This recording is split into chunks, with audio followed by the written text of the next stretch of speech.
Maravilha. Boa noite a todas vocês, é um prazer enorme ter vocês aqui. Eu sou o Dr. Murilo Oliveira, sou especialista em reprodução assistida e meu propósito, meu foco é ajudar pessoas a construir famílias. E as pessoas acham que para ter uma família é necessário ter um filho, e eu estou aqui para falar que não, a família ela existe antes do filho, o filho vem para reforçar essa família que já existe. E eu assumi isso como um propósito, por quê? Porque eu vi casais chegando à reprodução assistida, a outros profissionais, ao meu próprio consultório, e pela jornada de tentante, pelas peculiaridades do tratamento, pelos conflitos gerados em decorrência desse processo que é árduo, o casal acabava se afastando e por muitas vezes terminando o relacionamento. Isso me fez refletir.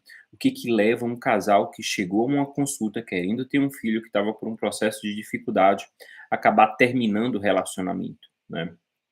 E aí eu descobri que meu propósito é reforçar aquela família que já existe. Então, no meu modelo de acompanhamento, eu ajudo e reforço e rastreio possíveis conflitos e trago esse conceito de família para o casal, para as pessoas, para fortalecer inicialmente aquilo que já existe. E quando o casal joga junto nesse contexto de dificuldade, eu vou te falar uma coisa: a jornada é difícil, mas é algo que é muito mais prazeroso, porque você tem uma pessoa do seu lado que está lutando com você em prol de algo maior. Hoje a gente vai falar sobre a dinâmica ovariana, quantidade versus qualidade dos óvulos. E eu postei uma enquete, algumas enquetes no meu Instagram, é incrível, muitas pessoas têm conceitos errados relacionados a essa questão dessa dinâmica ovariana.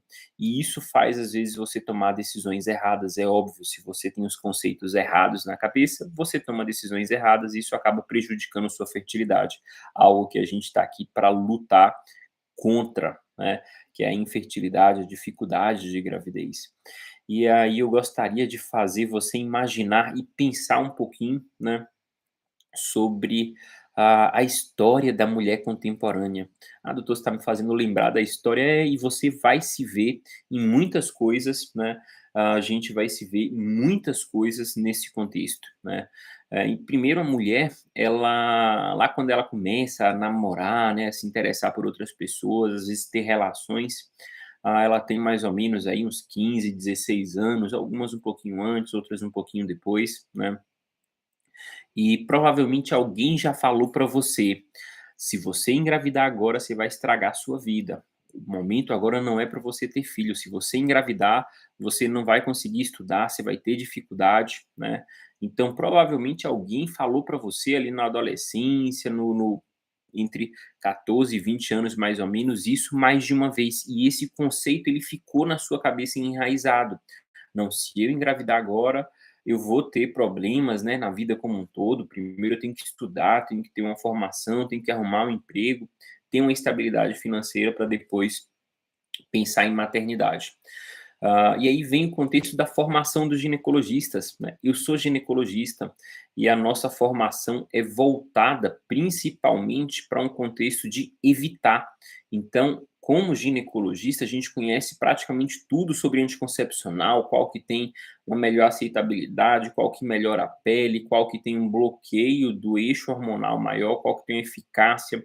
A gente aprende sobre métodos de longa duração, de alta eficácia, mas a gente não aprende de maneira detalhada sobre a fertilidade feminina.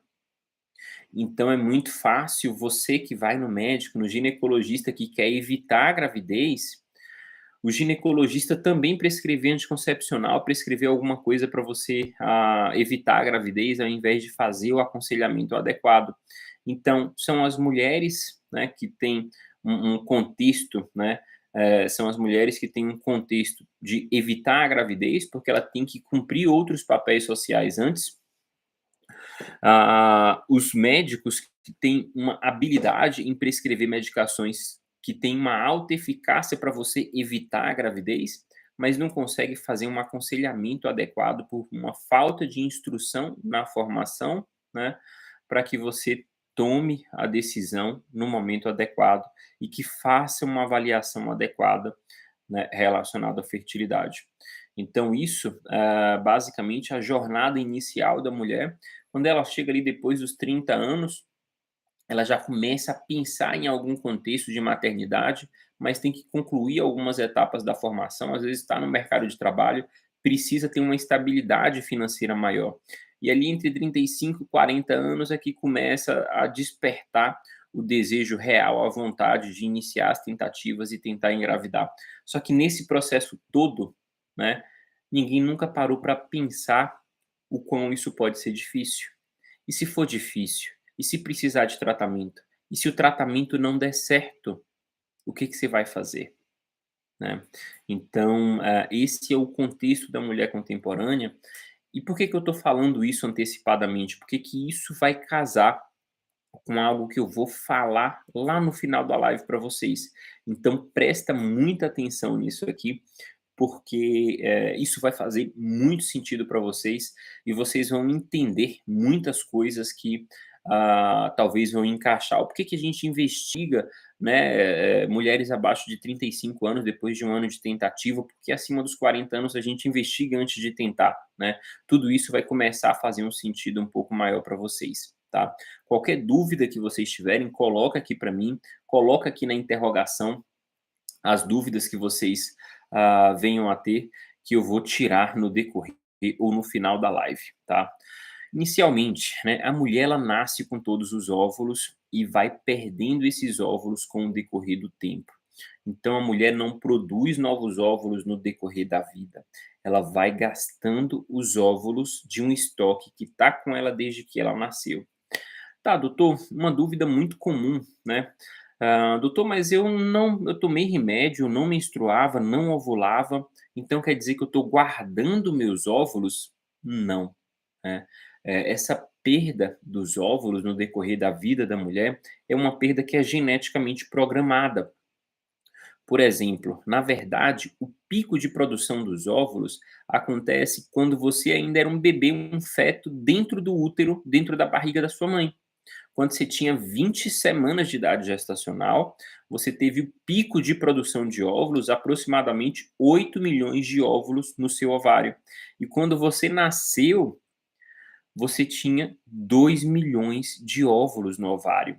O maior período de perda é quando você ainda era um feto dentro da barriga da sua mãe. Então a perda ovariana, esse declínio, né, ele acontece de maneira progressiva, ele tem uma determinante genética, né. Quando a mulher menstrua pela primeira vez, ali os 12, 13, 14 anos, às vezes um pouco antes, às vezes um pouco depois, ela tem 400.000 óvulos, e ela não tinha menstruado antes. Então essa perda não depende da menstruação em si, é uma perda que é geneticamente programada, né. E muitas pessoas acreditam que às vezes tomando anticoncepcional pode postergar essa perda. Não tem nada que naturalmente, na atualidade, você possa postergar essa curva de perda, esse declínio de perda na quantidade dos óvulos, né. Mas você pode acelerar esse processo de perda. Como, doutor? Como é que eu posso acelerar? Tendo mau hábitos. Pessoas que têm endometriose pode ter uma curva de perda um pouco mais acelerada. Pessoas que precisaram fazer cirurgia ovariana têm um processo de perda acelerado. Mulheres que porventura precisaram fazer algum tratamento em que o tratamento afeta o ovário, por exemplo, quem tem câncer de mama, algumas quimioterapias pode levar ao esgotamento dos óvulos e levar a mulher a ter uma menopausa por uma questão do uso da medicação. Então, fatores externos podem influenciar nessa curva e acelerar o processo de perda de óvulos da mulher, né. Pode acelerar essa curva de perda, de óvulos da mulher. E como a mulher ela não produz novos óvulos no decorrer da vida, né, ela vai simplesmente gastando de um estoque, esse óvulo ele vai perdendo a qualidade, vai reduzindo a qualidade com o passar do tempo. Então, com o avançar da idade, existe a redução na quantidade dos óvulos, existe a redução na qualidade dos óvulos, né. A gente às vezes fica focando nesse contexto muito na mulher, mas para ter um bom embrião, para ter um embrião saudável, a gente precisa não somente de um bom óvulo, mas também de um bom espermatozoide. Então, nesse processo de tentativa, a gente não tem só que focar na mulher, porque se a gente tiver um bom óvulo e não tiver um bom espermatozoide, desculpa, mas o embrião não vai ser bom. A gente não vai conseguir ter uma gravidez de um bebê saudável. Então é importante ter o foco na mulher, mas também é importante ter o foco no homem, né? É importante também ter o foco no homem, porque senão a gente pode acabar impactando de maneira significativa esse contexto de gravidez, né? Primeira coisa, todo mês a mulher recruta uma quantidade de óvulos. E aí vocês conhecem essa quantidade, né, como a contagem de folículos antrais, a reserva ovariana, né. Então o que que é a reserva ovariana, doutor Murilo? A reserva ovariana é uma estimativa indireta que a gente faz sobre a quantidade de óvulos que aquela mulher tem naquele ovário. Então, reserva ovariana não tem nada a ver com a qualidade dos óvulos, tem a ver com a quantidade dos óvulos. Tá, doutor, mas o senhor falou que era uma estimativa indireta da quantidade dos óvulos. Por que que é indireta? Ora, o que que acontece, né? A ideia, a lógica é mais ou menos essa. Imagine que você é uma pessoa que tem, sei lá, 20 milhões de reais na conta. Quanto é que você vai gastar por mês? Você vai gastar 100 mil, 150 mil, porque você tem muito dinheiro, né? Mas se essa quantidade de dinheiro que você tem no banco for reduzindo progressivamente, de repente, se agora você tem 300 mil, você vai continuar gastando 100 mil por mês? Não. Você reduz o gasto, porque senão vai acabar a quantidade de dinheiro que você tinha, né? A mesma coisa o ovário faz. Então, se você tem muitos óvulos, o ovário recruta muitos folículos todo mês, né? Se você tem poucos óvulos, o ovário recruta poucos folículos todo mês. Então, é uma estimativa indireta, porque a gente avalia baseado na quantidade de folículos que o ovário recruta, se você tem muito e se você tem pouco. O hormônio antimileriano, né? Ele é um outro método para estimar a reserva ovariana e ele é um método, né, que também é igualmente eficaz, né, para fazer essa estimativa indireta. Por quê? Parte desse hormônio, hormônio antimileriano, ele é produzido pelos folículos recrutados visíveis, mas a outra parte é produzida pelos folículos recrutados não visíveis. Então, ele também estima para a gente, através do processo de recrutamento, se você tem muito e se você tem pouco, né. Então esses 2 são os métodos, né, atualmente mais fidedignos, pela literatura, atualmente relacionado à estimativa da reserva ovariana da mulher, da quantidade de óvulos que uma mulher tem no ovário, né, da quantidade de óvulos que a mulher tem no ovário. Bem-vinda, Mari Macieira, bem-vinda, Janice, Ana Paula, um prazer enorme ter vocês aqui. Também estou ao vivo no meu canal do YouTube, se vocês quiserem assistir lá no canal, eu vou deixar essa live gravada lá, tá? Se vocês quiserem compartilhar com alguém, pode ficar à vontade. Mais uma vez, sou o Dr. Murilo Oliveira, especialista em reprodução assistida, com foco em ajudar pessoas e ajudar mulheres a construir famílias, né? Voltando para a questão da quantidade, né? Então, a reserva ovariana, ela está relacionada com a quantidade de óvulos que você tem no ovário. Quando você utiliza anticoncepcional, você bloqueia seu eixo hormonal e, por isso, você reduz a onda de recrutamento.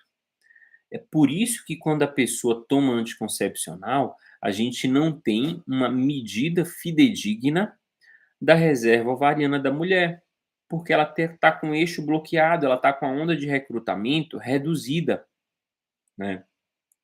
E essa onda de recrutamento reduzida faz com que você estime de maneira para baixo né, a real reserva daquela mulher, a reserva real que aquela mulher tem. "Ah, doutor, então para medir, para avaliar a reserva ovariana de uma menina, de uma mulher de 24 anos, né, 24 anos não é menina, 24 anos é mulher, né, então para avaliar uma reserva ovariana de uma estudante, por exemplo, de medicina, que tem 24 anos, que está tomando anticoncepcional, não quer e não pode na concepção dela engravidar agora, eu tenho que parar o anticoncepcional, esperar 2 a 3 meses para avaliar a reserva dela? Não. Só é você ter um raciocínio lógico e explicar isso para a paciente também. Por quê? Né, a gente sabe que o uso de anticoncepcional reduz transitoriamente a onda de recrutamento de folículos, certo? Raciocina comigo, né? Então, se aquela pessoa está usando anticoncepcional, a gente faz um ultrassom, ela durante o uso do anticoncepcional e deu 20 folículos antrais, que é uma quantidade boa de folículos. Ela tem uma reserva, na pior das hipóteses, de 20, porque se ela parar o uso de anticoncepcional, que reduz, ela vai ter uma produção maior. Essa pessoa tem uma reserva ovariana ruim ou boa? Boa. Então, para que que eu vou parar o anticoncepcional dela? Se ela vai ter, provavelmente, depois que parar, espera 2 a 3 meses, uma quantidade maior. Então, você pode fazer uma avaliação, mesmo a pessoa no uso do anticoncepcional, mas é importante você alertar a paciente, porque se vier uma contagem baixa, sei lá, 5 folículos antrais aos 24 anos, é uma contagem baixa. Se vier esse número e a médica do ultrassom, a pessoa do ultrassom, se a paciente não quiser fazer com um especialista, né, com o próprio médico dela. Se vier essa quantidade de 5, que é considerado baixa reserva, falar para a pessoa não se assustar, que o anticoncepcional estima para baixo essa contagem, e para ter uma contagem mais fidedigna, a gente precisaria dar uma pausa nesse anticoncepcional e avaliar posteriormente. Sabe o que que eu faço? Quando a paciente faz acompanhamento comigo, né, eu faço essa avaliação, porque eu tenho treinamento para isso, né, sem falar para a paciente. Então a paciente foi lá, fez um ultrassom comigo, eu já dou uma olhada nos ovários, tá com uma boa quantidade de folículos, eu já falo para ela: "Ó, você tem uma boa reserva ovariana, graças a Deus, vida que segue", né. Então eu nem preocupo a paciente, né, eu nem preocupo a paciente nesse contexto. E aí muitas pessoas fazem o quê? Para o anticoncepcional, né, espera a pessoa menstruar nesses 3 meses, e aí depois a pessoa ganha de presente 9 meses sem menstruar, porque acaba engravidando nesse processo, né. Então isso é uma coisa que a gente tem que ter muito cuidado, isso é uma coisa que a gente tem que ter muito cuidado, né. Tayane, Nanda, Daniela, Delfim, Ana Lu, é um prazer enorme ter vocês aqui. Bora lá, se vocês tiverem alguma dúvida, coloca aqui na interrogação, tá? Coloca aqui na interrogação, que daqui a pouquinho eu vou tirar as dúvidas de vocês, tá? Relacionado um pouquinho sobre a qualidade. O que que quer dizer a qualidade? Deixa eu tomar um copinho com água antes, mas o que que quer dizer a qualidade dos óvulos, né? A qualidade dos óvulos está relacionado com o potencial que aquele óvulo tem em formar um embrião cromossomicamente normal ou cromossomicamente alterado. Tá, doutor, o senhor me xingou, não sei o que que é cromossomicamente, né? Síndrome de Down, aí é mais fácil, aí eu sei o que é, tenho inclusive medo. Síndrome de Down é uma alteração cromossômica, né? Então, com o avançar do tempo, como a mulher está com esse óvulo desde que ela nasceu, vai reduzindo a qualidade do gameta. Então a qualidade está relacionado com a idade da pessoa. Não existe na atualidade nenhum exame que seja superior à idade para predizer a qualidade do óvulo. Então, o melhor parâmetro na atualidade é a idade da mulher para predizer a qualidade do gameta, né. Tá, doutor, mas e do homem, né? Eu entendi que essa live é da dinâmica ovariana, mas eu quero saber se a idade também importa para o homem. Importa, né? Também importa. Só que os estudos, eles não têm uma organização para fazer uma projeção relacionada ao impacto da idade, né, na fertilidade. Mas, por exemplo, tem um trabalho, tem um estudo, né, que mostra o que que esse estudo fez. Pegou mulheres de 30 anos e separou em 2 grupos, em que os homens tinham abaixo de 45 anos e os homens tinham acima de 45 anos, sendo que a idade das mulheres era a mesma. O que que viram? Que quando os homens tinham acima de 45 anos, tinha uma chance menor de gravidez do que os homens abaixo de 45 anos. Então, idade do homem importa. A gente só não tem dado suficiente para fazer a mesma correlação que a gente tem de maneira mais fidedigna e mais exata do que a idade feminina, tá? Então, então, com o passar do tempo, a qualidade do óvulo vai reduzindo. E aí, quando a gente fala em qualidade, é o potencial que esse gameta tem em formar embriões cromossomicamente normais ou cromossomicamente alterados. Daqui a pouco, você vai entender muitas coisas, porque eu vou começar a correlacionar isso com a prática. E isso vai ser interessante para quem vai estar tentando gravidez, para quem pensa em fazer congelamento de óvulos, para quem pensa em fazer diversas coisas.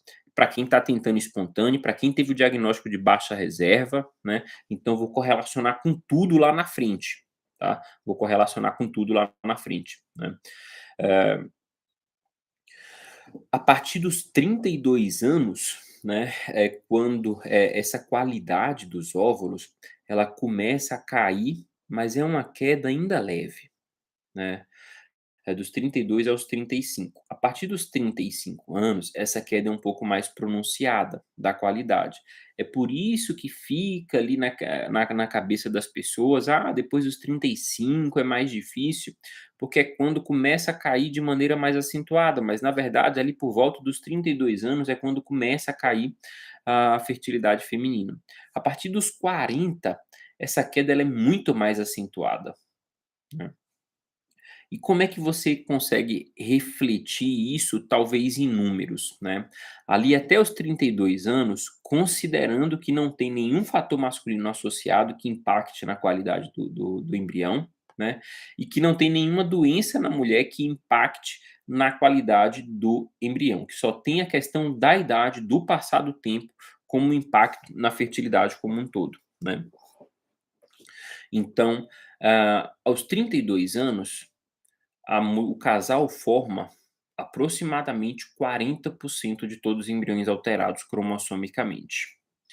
Ali por volta dos 35 anos, o casal forma aproximadamente 50% de todos os embriões alterados. Ou seja, tem um aumento de 40% dos embriões alterados para aproximadamente 50% aos 35. Tem uma leve queda na qualidade. Ali por volta dos 38, é formado aproximadamente 70% dos embriões alterados cromossomicamente. Ali por volta dos 41, são formados 80% dos embriões alterados cromossomicamente, e assim sucessivamente. Então, a gente vê que tem uma leve queda na qualidade, né, entre os 32 e os 35, tem uma queda mais acentuada entre o 35 e 40, e a partir dos 40 existe uma queda progressiva, né, existe uma queda progressiva. E aí uma coisa que eu sempre falo para os pacientes, né, quando eu cito esses números é que, ah, eles se assustam, são percentuais altos, né, mas eu peço para eles olharem em volta, ver as amigas, né, ver os amigos que têm filhos e pergunto: "Quantos bebês com alterações cromossômicas você viu ao seu redor e você vê ao seu redor?" Muito pouco, né, é um número muito pouco. E esses percentuais significam o quê? Essas chances significam o que de maneira prática, né? A natureza, ela é inteligente. Então a natureza, ela só quer que tenha nascimento pessoas normais. Então, esses embriões alterados que são formados, primeiro ele não implanta, a natureza não deixa esses embriões implantar.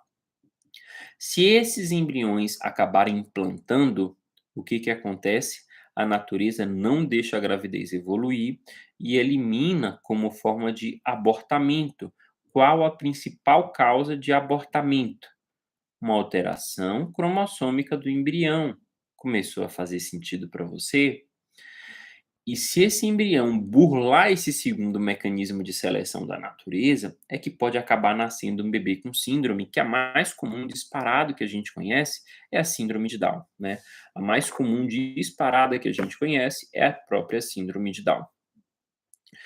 E aí, isso justifica essa queda, essa redução na qualidade, justifica a dificuldade da mulher engravidar com o passar do tempo. Por quê? Se ela forma mais embriões alterados, mais difícil é um embrião implantar, né. Só que se tem mais embriões alterados sendo formado com o passar do tempo, tem uma chance maior dele acabar implantando, e a natureza não vai deixar essa gravidez evoluir, vai eliminar como forma de abortamento, então aumenta a frequência de abortamento com a avançada idade da mulher. E se tem mais embrião alterado implantando, tem uma chance maior dele acabar burlando esse segundo mecanismo de seleção da natureza. Então, tem uma chance maior de ter um bebê com síndrome com avançada idade. Então, isso faz você entender de maneira prática e objetiva o porquê que com a avançada idade da mulher é mais difícil engravidar, com a avançada idade da mulher é mais frequente ter abortamentos e com a avançada idade da mulher aumenta a frequência de bebês com síndromes e a mais comum que a gente conhece, compatível com a vida, é a síndrome de Down. Por exemplo, aos 30 anos, qual a frequência de síndrome de Down esperada? Um nascido com síndrome de Down a cada 1.000 nascidos. Aos 35, aproximadamente um nascido com síndrome de Down a cada 400. Aos 40 anos, um nascido com síndrome de Down a cada 100. Então você vê que vai aumentando a frequência com a avançada idade, né. E aí as coisas começam a fazer mais sentido. Aí as coisas começam a fazer um pouco de mais sentido.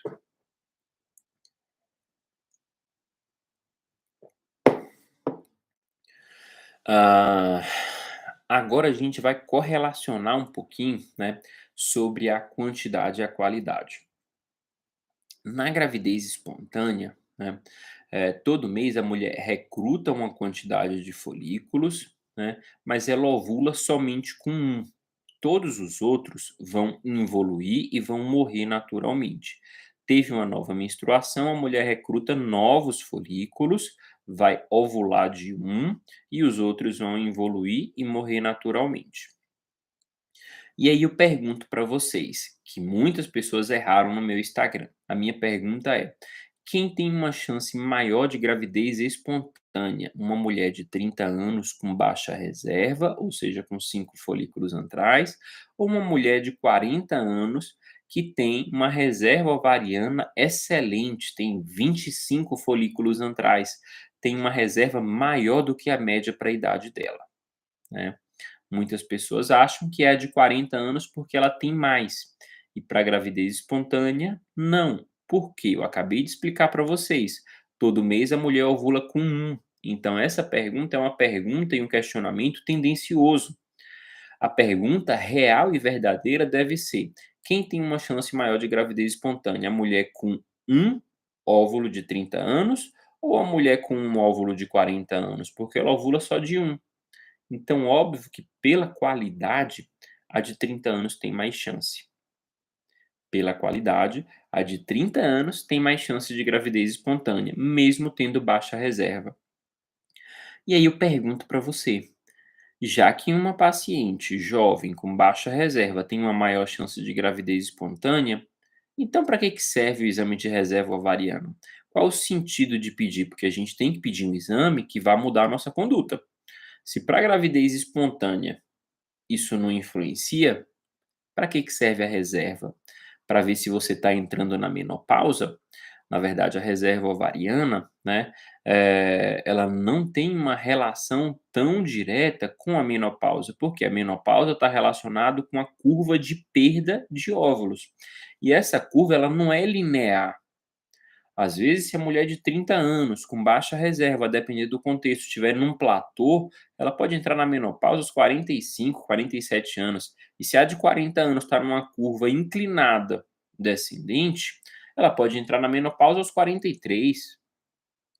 E essa curva ela não é linear, então não tem como você ficar fazendo um exame a cada 6 meses, a cada um ano, para acompanhar a sua curva de perda, não.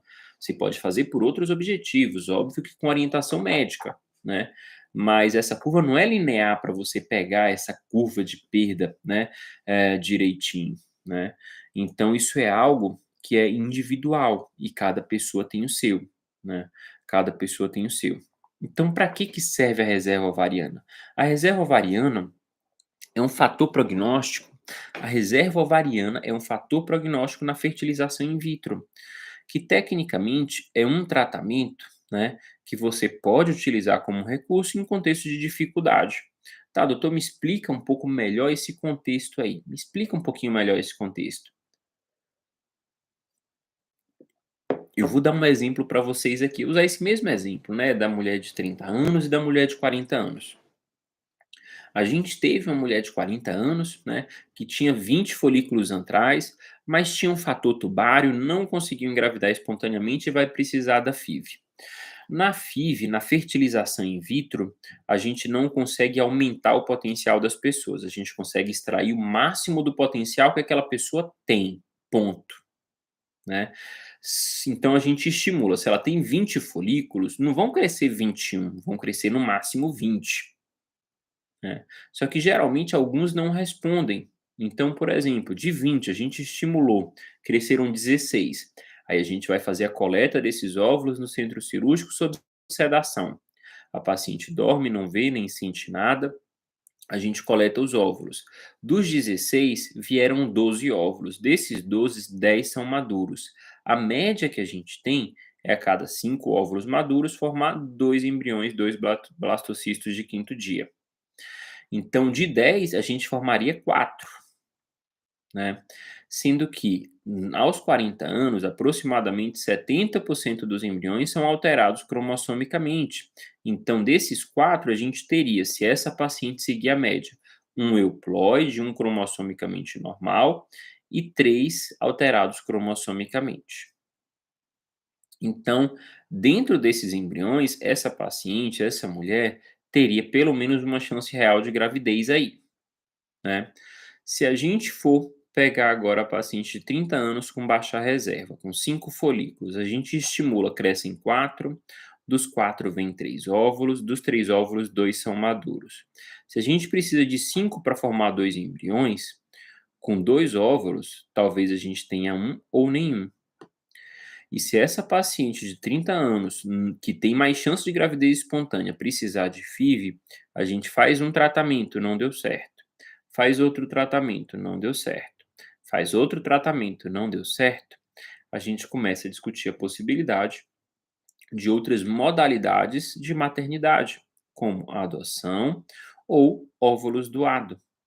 Então, às vezes, uma paciente de 30 anos pode precisar, se for recorrer à FIV, de óvulos doados por uma questão de prognóstico no tratamento. Então, é isso de maneira clara e objetiva que significa reserva ovariana. E qual o grande X da questão? Quanto mais aquele casal, aquela mulher posterga a gravidez, naturalmente reduz a qualidade dos óvulos e reduz a quantidade dos óvulos.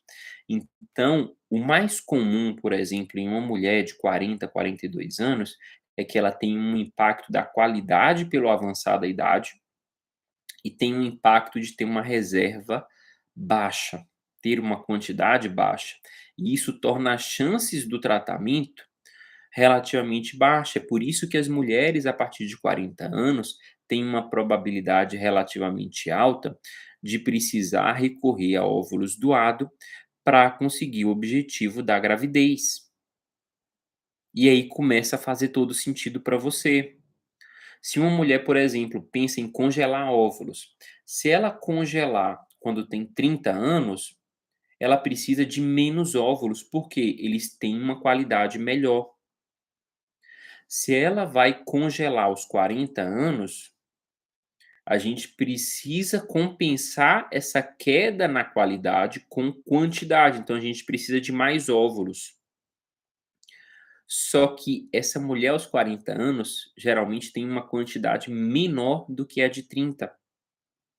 Então, enquanto a de 30 às vezes faz um tratamento como doadora, divide a quantidade de óvulos e ainda assim tem uma boa quantidade, a de 40 anos precisa fazer 2, 3, 4, 5 tratamentos para ter a mesma chance de gravidez no futuro do que a paciente de 30. Então começa a fazer sentido para você, em um contexto de preservação da fertilidade, né, começa a fazer sentido para você, em um contexto de preservação da fertilidade, o porquê é importante congelar o quanto antes. Porque você vai precisar ter menos óvulos para ter uma chance real de gravidez. Você vai precisar talvez de um único tratamento para você atingir o seu objetivo de ter uma chance real de gravidez no futuro, caso você precise desses óvulos. E aos 40, 41, 42 anos, nunca é tarde para você congelar óvulos, mas talvez você faça um, dois, três, quatro tratamentos e ainda assim você não atinja a mesma chance do que aquela pessoa de 30 que congelou lá atrás. E aí as coisas e os conceitos relacionados à qualidade e quantidade começa a fazer total sentido para você. Começa a fazer total sentido para você. E isso é muito importante. Eu esclareço todas essas dúvidas para as minhas pacientes na consulta, porque eu acho que esse autoconhecimento é fundamental para que você adquira propriedades para decidir sobre o seu futuro reprodutivo. Não sou eu que tenho que decidir sobre o seu futuro reprodutivo, é você. O meu papel está aqui para te orientar, te indicar, te aconselhar e te dar propriedade, te dar insumos para você decidir por conta própria sobre o seu futuro reprodutivo, né? E isso é muito importante. Kate, é um prazer ter você aqui, seja muito bem-vinda, né, seja muito bem-vinda. Kelly, né, é um prazer enorme receber você aqui. Deane, seja bem-vinda aqui nessa live sobre a dinâmica ovariana. Eu vou dar uma pequena pausa aqui agora só para responder algumas dúvidas, tá? E daqui a pouquinho eu volto com mais alguns conteúdos aqui relacionados a essa dinâmica, tá? Já aproveita, toca aí no coraçãozinho, curte a live, curte, né? Dá um joinha aqui, encaminha para quem você acha que ela vai fazer sentido, tá? Deixa eu dar uma olhadinha aqui em algumas dúvidas. Se você tiver alguma dúvida, pode postar aqui nos comentários ou aqui na interrogaçãozinha. Tá, deixa eu ver aqui. Já estou indo para os 34. Estou preocupada já, né? Então, a primeira coisa, o mais importante ah, ah, não é a preocupação com o passar do tempo. O mais importante é você ter o seu autoconhecimento, é você entender como está a sua fertilidade, entender o impacto que você tem nela, porque baseado nisso, baseado nos seus objetivos, a gente traça um plano. Tem pacientes que às vezes chega para mim, por exemplo, e fala: "Ah, doutor, eu vim aqui para congelar óvulos", porque, enfim, fala diversas coisas, né? E eu sou extremamente sincero. Às vezes eu falo: "Ó, se você quer tentar daqui a 6 meses, no seu contexto atual, se você quer ter um único filho, de verdade, a gente pode congelar, isso vai agregar chance no futuro, mas eu não acredito que vá modificar suas chances de gravidez se você congelar agora e for tentar daqui a 6 meses. Sugiro você tentar daqui a 6 meses. Então a gente tem que ser honesto com os pacientes também, né? Então a primeira coisa, você tem 34 anos, pela idade, você tem óvulos com boa qualidade. Ele começou a reduzir ali dos 32 aos 35, né? Mas eles têm boa qualidade. A gente precisa ver como é que está a quantidade, porque a quantidade, apesar de não influenciar na gravidez espontânea diretamente, ela pode influenciar muito se você tiver dificuldade de gravidez. Então, voltou. Então, se por algum motivo você tiver alguma dificuldade, tiver baixa reserva e precisar de FIV, aí a gente pode acabar tendo uma dificuldade. Então, nesse contexto de baixa reserva, a gente corre para tentar congelar óvulos. E aí, uma coisa que é fundamental, e eu vejo que às vezes poucas pessoas acabam se alertando a essa questão, né? É que às vezes a mulher tem baixa reserva, tem o diagnóstico e aí corre para engravidar logo. Isso é um problema. Tá, doutor, mas engravidar logo é um problema? Sim. Imagine que essa pessoa queira 3 filhos, né, e ela tem baixa reserva hoje, aos 31 anos. Se ela engravidar no primeiro mês de tentativa, ótimo, ela vai ficar muito feliz, a gente também. Quando é que ela vai começar a tentar o segundo? São 9 meses de gravidez, 6 meses de amamentação, mais 6 meses de recuperação, 2 anos. Então ela vai tentar o segundo com 33. A reserva vai estar igual ou menor, geralmente menor. Vamos supor que ela deu sorte e engravidou de primeira. Quando é que ela vai tentar o terceiro? Aos 35. E se ela tiver dificuldade? Ela não vai conseguir com o tratamento. Então, às vezes, é importante você congelar óvulos antes de tentar o primeiro, principalmente se você pensa em ter mais de um filho, né. Como eu falei, o nosso objetivo principal é na sua segurança reprodutiva. E não necessariamente em fazer tratamentos, porque o congelamento, ele vai ser um plano B se você tiver dificuldade, mas o nosso objetivo é você ter uma segurança reprodutiva e tentar espontaneamente. "Doutor, eu consegui espontaneamente todos os filhos que eu queria", maravilha, você não precisou utilizar seus óvulos doados, nosso objetivo é esse. Mas se você precisar, você vai ter boas chances com o que você congelou lá quando você tinha 31, 32, 30 anos de idade, tá. Então, o mais importante, né, para você que tem 34 anos aí, está preocupada, né, o mais importante é a avaliação, é o aconselhamento, é você entender como é que está o status da sua fertilidade, para que a partir daí a gente trace um plano de cuidado para aumentar o nível de segurança reprodutiva no seu contexto, né. Minha tia com 39, minha outra tia com 40 tiveram filhos naturais e são saudáveis. As pessoas gostam de projetar, né, as pessoas gostam de projetar, às vezes, a fertilidade dos familiares na sua. Deixa eu te falar uma coisa, meu irmão tem 3 filhos, e engravidou super fácil. E eu, que sou fertileuta, trabalho com isso tudo de fertilidade, tive infertilidade, precisei fazer um tratamento, eu achei que seria uma só, a doutora Pamela é jovem, né, então eu achei que seria um tratamento, a gente ia ter uma quantidade boa, grande de embriões, ia biopsiar, ia ter diversos embriões euploides, não foi assim. Então, não tome como referência o seu vizinho, o jardim do vizinho é muito mais bonito, né. É importante você, avaliar o seu contexto. Óbvio que para algumas doenças, algumas coisas, o histórico familiar é importante, mas pense em você, não pense no próximo, né, até porque elas conseguiram, ótimo. E eu gosto de falar, às vezes a pessoa não tem um fator impeditivo. Por exemplo, teve uma pessoa que jogou na Mega Sena e ganhou de primeira, quer dizer que é fácil? Que ela vai ganhar na Mega Sena a vida toda? Será que uma tia sua aos 39 não ganhou na Mega Sena engravidando fácil e ela na verdade tem dificuldade? Na pandemia, muitos casais que tinham, assim, muita dificuldade mesmo e talvez não vão engravidar naturalmente de novo, teve a sorte de ganhar na Mega Sena da fertilidade e engravidar espontaneamente. Será que isso vai acontecer de novo, né? Então, assim, quando a gente fala mais difícil, né, é que um número menor de mulheres naquela faixa etária vai conseguir espontaneamente. Você quer ver um dado estatístico, né? Metade das mulheres com 42 anos não vão conseguir engravidar nem com FIV de óvulos próprios, nem com FIV. É um dado estatístico com um N populacional muito grande, né. "Ah, mas eu tenho uma tia que engravidou", tudo bem, mas é metade, ou seja, se você tem 2 pessoas, uma conseguiu, se foi sua tia, provavelmente a outra do lado não vai conseguir, se você for seguir 50, 50%, né. 50, 50%.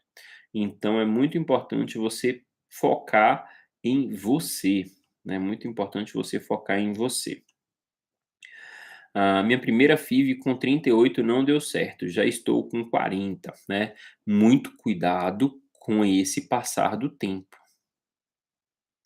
Por quê? Às vezes, você teve um impacto negativo daquele tratamento, não teve um bom processo de recuperação, não teve um bom processo de aconselhamento, deixou o tempo passar. E às vezes, pequenos ajustes seriam suficientes para você ter uma resposta melhor, olhar um pouco mais para o teu parceiro e tentar melhorar a qualidade dos espermatozoides também, né? Pode modificar o custo do teu resultado, mas se você deixa o tempo passar, cada vez mais a gente vai tendo possibilidades limitadas de fazer tratamento com óvulos próprios. Então é muito importante você não deixar o tempo passar. Se esse continua sendo seu objetivo de engravidar, se você tem uma indicação formal de tratamento, né? É muito importante você não deixar o tempo passar. "Ah, eu não suporto, eu tenho medo de um novo tratamento", procure acompanhamento terapêutico, procure avaliação e acompanhamento psiquiátrico para você fortalecer seu psicológico e você voltar ao seu projeto. Então não é para você fazer de qualquer jeito, né, é para você fazer de uma maneira concreta, sólida e que vai gerar uma chance real de gravidez para você. Mas deixar o tempo passar não vai te colocar no caminho, não vai, te aproximar da chance de você ter seu filho, tá. Então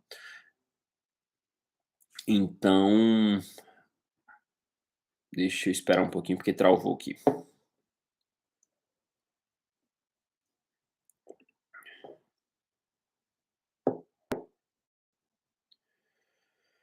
Tá, então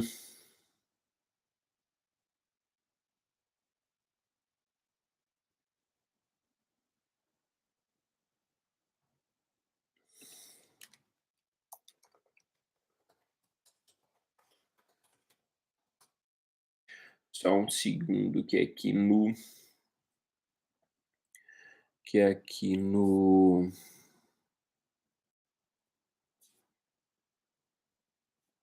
Instagram travou. Deixa eu só ver aqui rapidinho.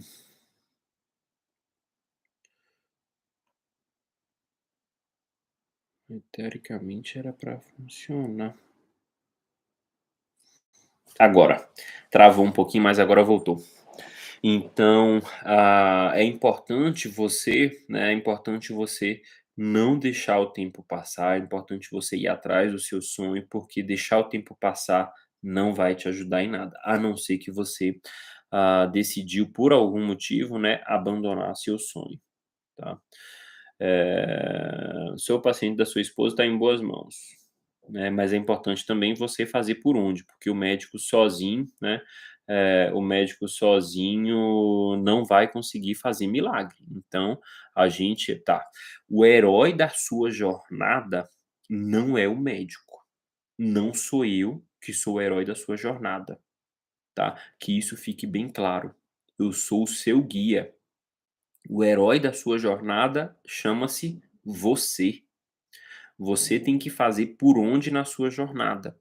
Se você ficar parada, não é o médico que vai fazer as coisas por você. Eu estou aqui para te aconselhar, estou aqui para te explicar, né, tudo, mas não é a gente que é o herói. Você que dá o start, você que caminha, a gente está aqui para caminhar do seu lado. Se você abandonar, o médico não tem como fazer nada por você, tá? Então, siga aí firme e forte. Tá, tá. Em um ciclo natural, depois que a mulher ovula, quanto tempo demora para o folículo murchar e virar o corpo lúteo? Tá, primeiro, depois que a mulher ovula, ele já é corpo lúteo. Esse processo de transformação, ele varia de mulher para mulher, de ciclo para ciclo, então, isso é muito variável e individual. Às vezes, você precisa correlacionar isso com dosagens hormonais, tá? Então esse processo é um processo, individual, tá, é um processo individual. Tá. Tá. Acho que relacionado às dúvidas é mais ou menos isso, né. Eh, Deixa eu só beber aqui mais um pouquinho de água. Então, primeira coisa, né, algo que é muito comum entre as mulheres, dentre os casais, é o medo do diagnóstico. É você falar assim: "Eu não vou fazer o exame porque eu tenho medo de saber que eu tenho alguma limitação, de saber que eu tenho baixa reserva". Deixa eu te falar uma coisa, se a gente não sabe contra quem a gente está lutando, a gente não sabe as armas que a gente tem que usar. É melhor você enfrentar seu medo, fazer, descobrir e procurar a solução o quanto antes, do que você deixar o tempo passar. Porque a única coisa que não tem como voltar atrás chama-se tempo. A gente não faz a gente não tem como fazer o tempo voltar atrás. A gente não tem como ter a remissão do tempo, né. E muitas vezes, às vezes você fica com medo, e isso faz com que você desconheça sobre as possibilidades de tratamento. Por exemplo, uma mulher com baixa reserva ovariana, não necessariamente ela vai precisar fazer FIV. Como eu falei, se ela vier precoce, e a depender da quantidade de filhos que ela queira, a gente pode tentar espontaneamente. E quanto antes vier, maior a chance da gente conseguir espontaneamente, né. Então, às vezes, seu medo te tira a possibilidade de conseguir tratamentos menos invasivos. E deixar passar o tempo, aí sim, né, isso, né, é algo que a gente, perde toda a possibilidade de manejo. Por exemplo, as mulheres ali 38, 40 anos, fica com medo, não vem, volta depois com 42, 43, né.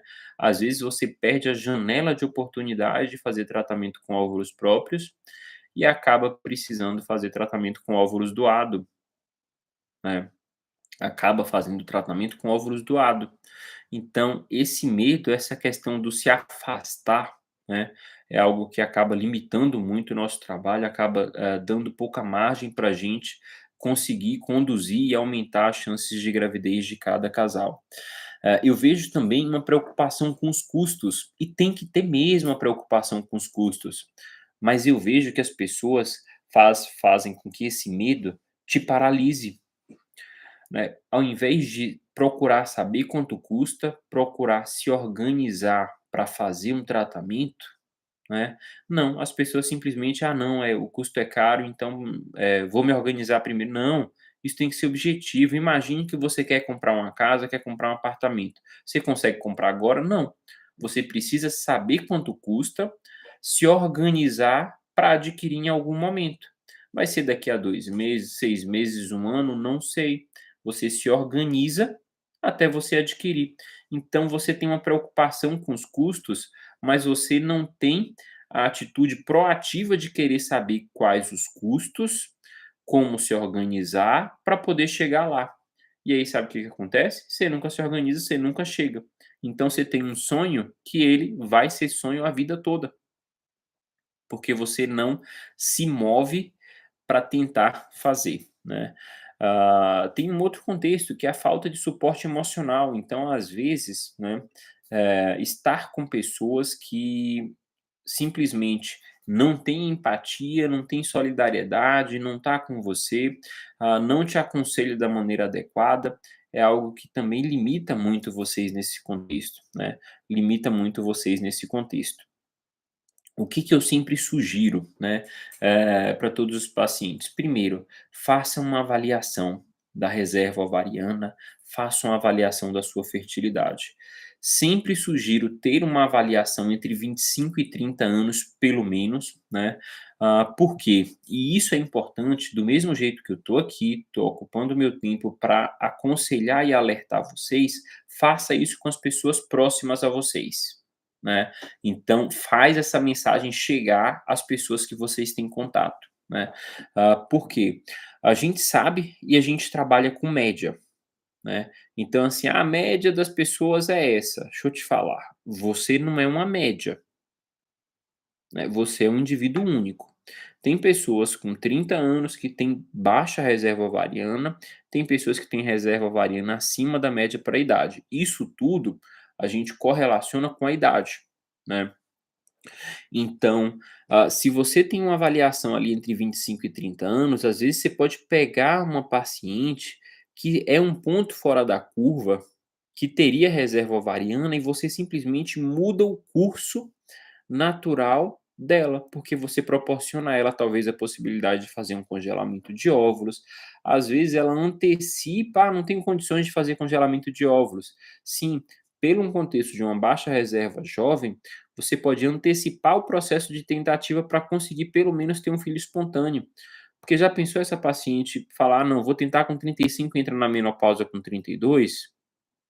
E aí?", né. Se a gente fizesse essa avaliação antes, a gente conseguiria: "Ah, doutor, mas não tem indicação, tá? Até os seus 30 anos de idade, me fale quantos ultrassons transvaginal você fez na sua vida?". Eu aposto que foi vários, né. E o que que custa um deles ser para a contagem de folículos antrais? Só isso, né. Não vai modificar nada, você vai fazer ultrassom transvaginal do mesmo jeito, né, porque alguém pede na rotina, enfim, né. Então isso é algo que não vai modificar praticamente nada, né. Isso não vai modificar praticamente nada. Gente, muito legal essa live, né, gostei demais, muito interessante, muito legal falar para vocês, explicar para vocês de maneira fidedigna o que que significa qualidade, quantidade dos óvulos, diferenças, o impacto de cada um, né, o avançar da idade, o impacto de cada um desses fatores na FIV, na fertilização in vitro, o impacto de cada um desses fatores na tentativa espontânea, estratégias para contornar adversidades, congelamento de óvulos, bons hábitos, enfim. Mais uma vez um prazer enorme. Tem uma comunidade, né, que em breve eu vou lançar uma enquete lá dentro exclusivo dessa comunidade para avaliar as próximas lives. Vou fazer uma live por semana. Tem lá 12 temas de lives e aí baseado no que as pessoas escolherem, eu vou colocar na ordem cronológica e eu vou fazer algumas aulas fechadas pelo Zoom, né, para as pessoas que tiverem na comunidade e quiserem participar. Essas lives que eu fizer pelo Zoom não vai ficar disponível, não vai ficar gravada, né, eu vou fazer exclusivo para quem estiver na comunidade. Se você quiser saber, fala comigo pelo direct, me manda uma mensagem que eu mando o link dessa comunidade para você. Eventualmente eu vou estar postando também o link dessa comunidade para que vocês possam entrar, tá bom? Um forte abraço para vocês, uma excelente noite. Mais uma vez estamos juntos, é um caminho, uma direção única rumo ao sucesso, à prosperidade e ao bebê nos braços. Eu aqui já estou com frio na barriga, aqui com fé em Deus, final do mês que vem, minha pequena já vem, né. Então não sei como é que vai ser esse negócio de live, se vai ter zoada de choro, se vai ser de madrugada, se vai ser com olheira, não sei. Eu só sei que eu tô com vocês até um fim, é o compromisso que eu assumi comigo mesmo por ter passado por esse processo, ter sentido um pouco na pele tudo que vocês sentiram. Forte abraço, uma excelente noite e estamos juntos, só vamos.